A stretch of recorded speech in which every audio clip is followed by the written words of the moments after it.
भाजप सोडून इतरांशी युती करता शरद पवारांची राष्ट्रवादी तयार। पवारांच्या राष्ट्रवादीकडून एकनाथ शिंदेंच्या शिवसेनेला युतीसाठी ऑफर, चर्चेची शक्यता। स्थानिक स्वराज्य संस्थांच्या निवडणुकीसाठी प्रारूप मतदार याद्या आज जाहीर करण्याची शक्यता। सत्ताधाऱ्यांसह विरोधकांच्याही नजरा। उद्धव ठाकरे यांच्या दौऱ्याचा आज दुसरा दिवस। दौऱ्यादरम्यान शेतकऱ्यांशी साधणार संवाद। मनसे अध्यक्ष राज ठाकरे आज पुणे दौऱ्यावर। पुण्यातील पदाधिकाऱ्यांसोबत राज ठाकरे आज साधणार संवाद।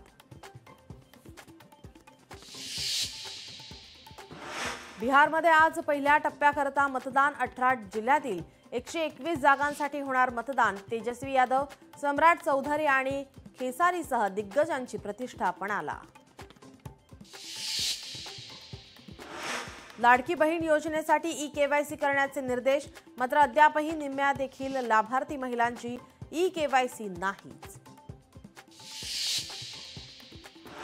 शहरांना बकाल स्वरूप देणाऱ्या बेकायदा फलक प्रकरणी उच्च न्यायालय आज अंतिम फैसला देणार। गेल्या वेळी पार पडलेल्या सुनावणीत निकाल ठेवला होता राखून।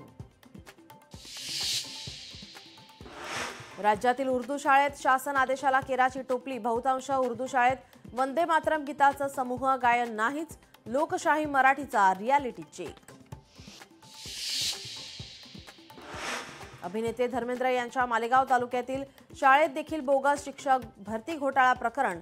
तत्कालीन निलंबित उपशिक्षण अधिकारी उदय देवरे पुन्हा संशयाच्या भोवऱ्यात।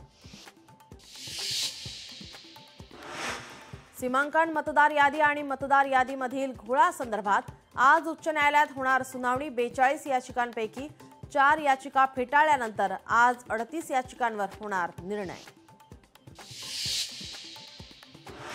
अतिवृष्टीमुळे एकीकडे शेतकऱ्यांचं दिवाळं तर दुसरीकडे धुळे जिल्हाधिकारी कार्यालयाच्या डागडुजीचे कार्यादेश।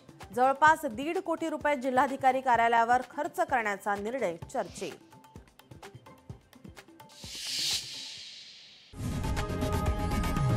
लोकशाही मराठी ऐका, पहा, जागरूक रहा।